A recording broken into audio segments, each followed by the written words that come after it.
Hello everyone and welcome to my kitchen. Today we're going to be making my grandmother Stern's famous banana nut bread. So I'm going to talk a little bit about the ingredients so you can get your pen and paper out and take the ingredients list down. But I also want to make sure that you guys are aware that you can get the ingredients to this and all of the other recipes on the website, which is greenatbeacon.com and greenatbeacon2.com. So in case you're just wanting to watch today and then maybe visit the site later and write the ingredients down, you can do it that way, or we can do it right now. So this banana nut bread, again, the nut part is optional. You do not have to add any nuts, but I think it makes it taste a little bit better when you do.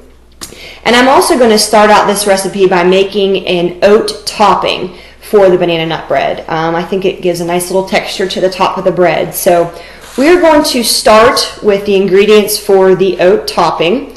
And to my page here. And for the oat topping, you're going to need 1/4 cup of butter. And it's best if it's cold, and then you're able to divide the butter into small little pats whenever you go to mix this up.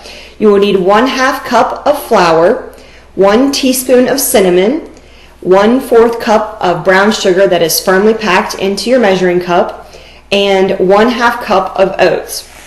I also want to point out too, normally I always check the availability of my ingredients in my spice cabinet and in my cabinets before I get started, and today I didn't, and I was out of cinnamon. So I did a little bit of research, and some of the other oat topping recipes call for, instead of cinnamon, that you can use pumpkin pie spice or apple pie spice. So thankfully I had both of them in my spice cabinet, so I went ahead and substituted my cinnamon and made it the apple pie spice, which has cinnamon and nutmeg and I think allspice in it. So I guess if you don't have it and you have one of these other ones in there, that it will pass and it will work well.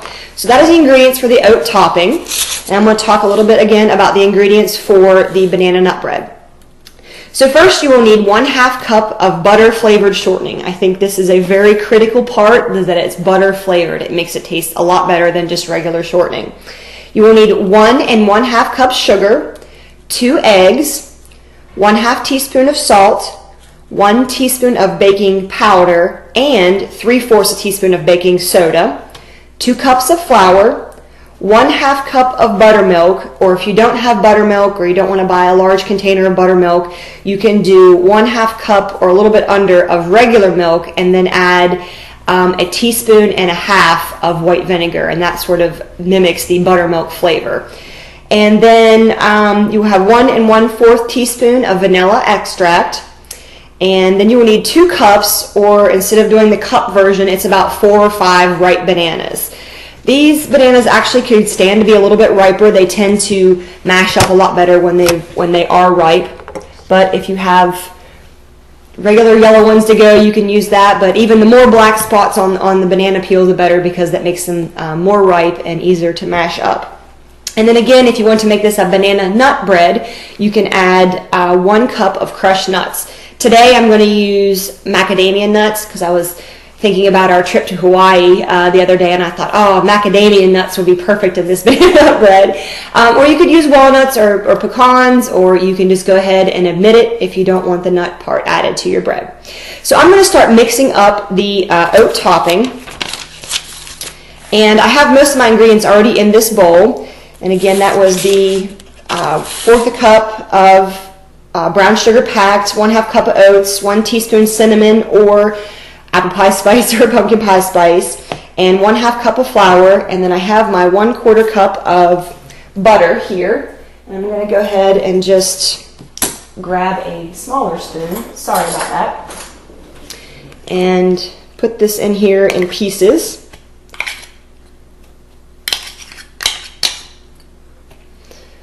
I'm going to go ahead and mix this up. And this mixture will look crumbly, and that's what you want it to look like, because you're going to sprinkle this on top of your banana nut bread batter.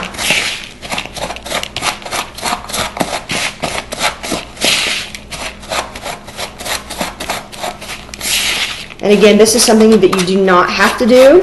The banana nut bread tastes fine by itself. I got this recipe from my grandmother, and I want to take this opportunity to make sure to remind everybody that if you have a recipe from your grandmother or great aunt or even your mother, please make sure that you write them down, because my grandmother passed away, and the bad part about that is that a lot of her recipes that she used for her blackberry cake and for her apple butter and several other of her famous recipes, squirrel gravy and whatnot, she always did those recipes from memory. So there was actually no written record or basically running list of ingredients that she used for these recipes. So I was fortunate enough to get this banana nut bread recipe from her while she was still with us, because I always made it in college. So I just want to urge you guys that if you do have a recipe that you really like, that someone in your family or your friend has made, make sure that you get it and put it in a safe place, because lots of times these recipes are lost, and it's such a shame, because especially the old country recipes, they're fantastic.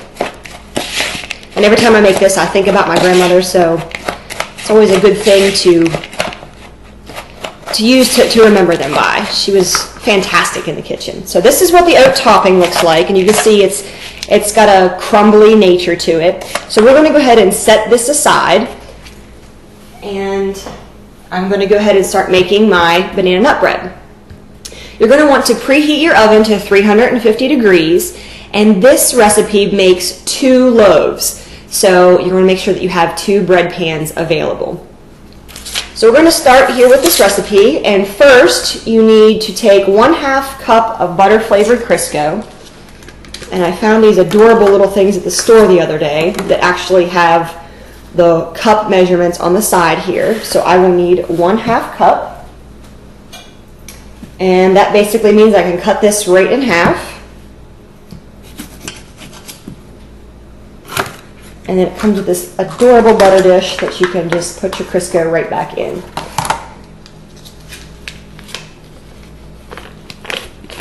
Go ahead and put our Crisco in there.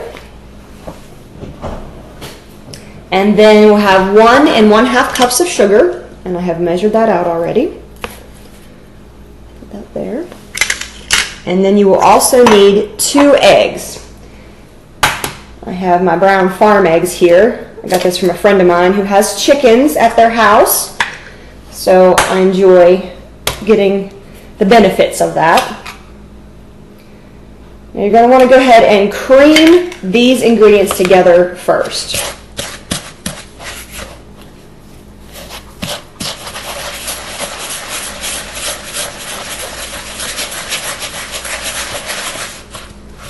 Make sure everything gets good and mixed.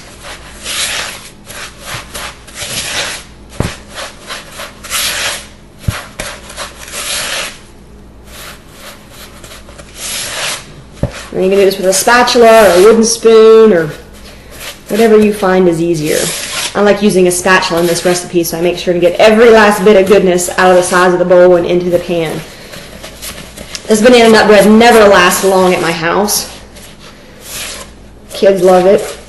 My neighbors love it, because I usually save 1 loaf for us, and then I usually give another loaf away. Alright, so those ingredients have been creamed together. As you can see there, everything's mixed up nicely. And then we're going to go ahead and add our other dry ingredients. So this will be 1/2 teaspoon of salt and 1 teaspoon of baking powder, and then 3/4 of a teaspoon of baking soda. So remember, those are 2 different ingredients. I've put them in my bowl here, and I'm going to go ahead and dump them into my pan. And then we are also going to need 2 cups of flour, which I have here. I'm going to go ahead and give this a stir. Make a mess. That's right, it's my kitchen. I make the messes and I clean them up, so that's all right. And if it was somebody else making the mess, I would probably get more upset about it.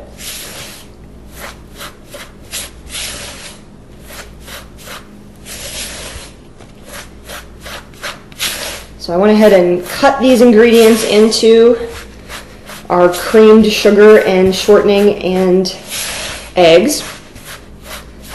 And then here we're going to go ahead and add our 1/2 cup of buttermilk. So again, I do not have buttermilk on hand, so I'm going to use regular milk and take that to just a little bit under a half cup. And then I'm going to add 1½ teaspoons, or 1/2 tablespoon, it's the same measurement, of white vinegar.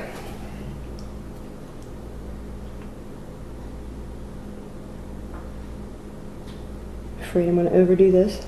There's 1 teaspoon. And there's the half.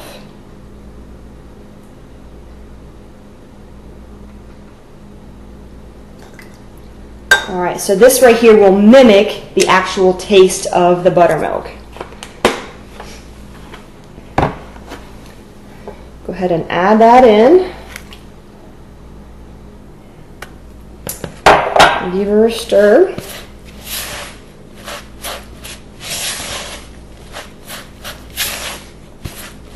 I remember getting this recipe from my grandmother, and she gave it to me over the phone, and she said buttermilk.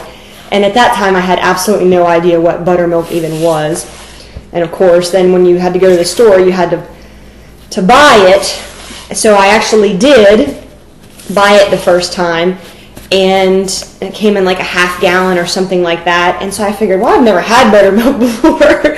I'll go ahead and give it a taste. And needless to say, I called her back and said, is there any way I can avoid buying that whole entire thing of buttermilk because I think it tastes awful? So she laughed and, of course, gave me this nice little recipe tip here for those of us who do not carry buttermilk in our refrigerators. So the last ingredient, well, actually one of the last few ingredients here is 1 1/4 teaspoon of vanilla. I have these awesome measuring spoons here from Pampered Chef, and you can just dial in which how much you need. So this makes it nice. And a little bit more won't hurt. All right, so that's 1 1/4 teaspoons of vanilla. Give that a stir.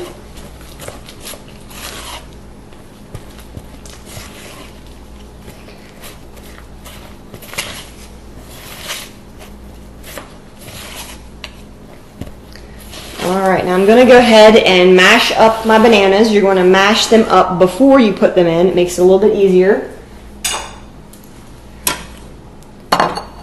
So go ahead and peel them. Again, the riper, the better here.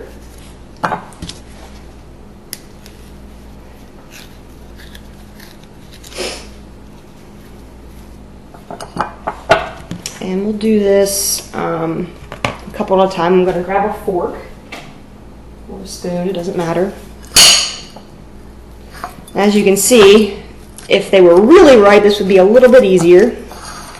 We're going to make do. And smashed up here. And again, this is a 2-cup measurement of smashed or mashed bananas, which comes out to about 4 or 5 bananas.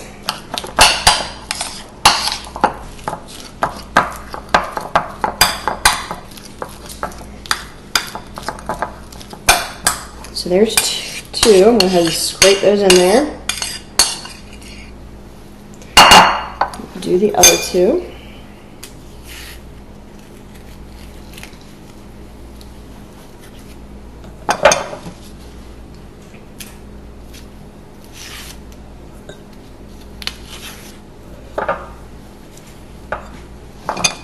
And the last one.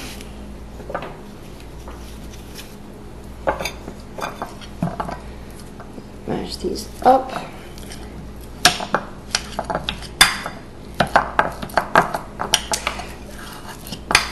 Different recipes call for different amounts of bananas. I like this 4 or 5 banana recipe because bananas add a lot of moisture to your bread, which is nice.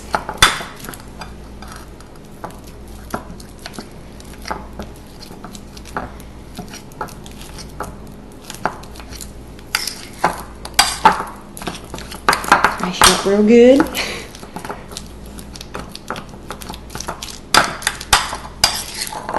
Alright, we'll go ahead and put those in. And again, if you're making just banana bread, you'd stop here, but since we're making banana nut bread, I'll go ahead and add my nuts. And again, I'm using macadamia nuts. And you can use walnuts, you can use pecans, or you can just omit the nuts altogether. We'll give this a really, really good stir.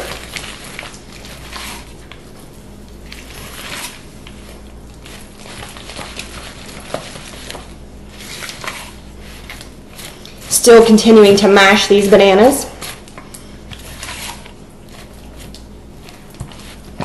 With my spatula here. You get a good arm workout.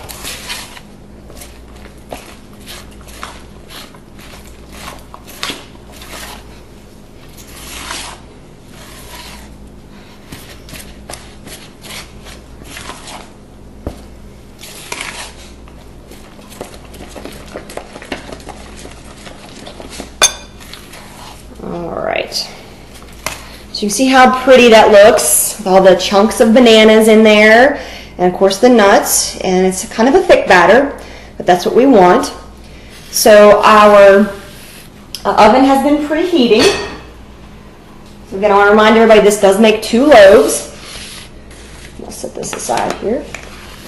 So your bread pans are going to need to be greased and floured.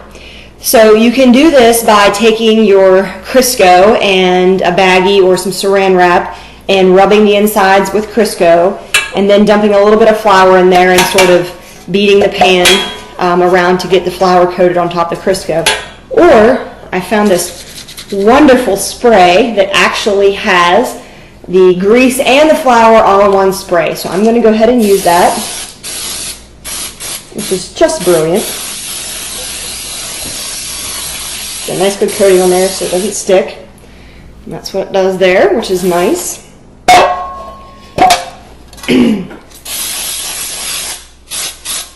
Especially when I coat the corners. That's where the bread tends to stick if it wants to. And there we have that. So we have our mix and our pans greased and floured. I'm going to go ahead and dump half of the mixture into one and half of the mixture into the other. And you will have to eyeball this.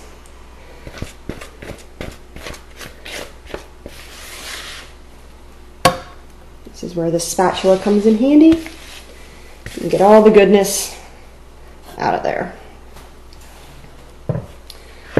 Go ahead and distribute it across the pan.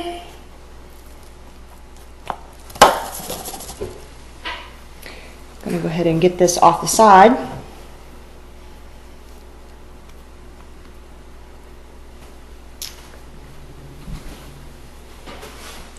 Alright, so now we have our banana nut bread into our 2 bread loaf pans that have been greased and floured. And then here is where you will add the oat crumb topping. So you just want to go ahead and sprinkle it onto the banana nut bread on the top. I even have a peanut butter crumb recipe topping that I'll go ahead and put that on the website as well because it's actually really good with the banana nut bread. My dad always liked peanut butter and banana sandwiches, so he really liked the peanut butter topping on top of the bread.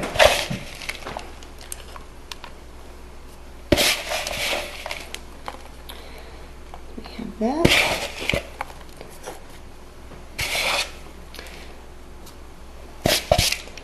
Alrighty.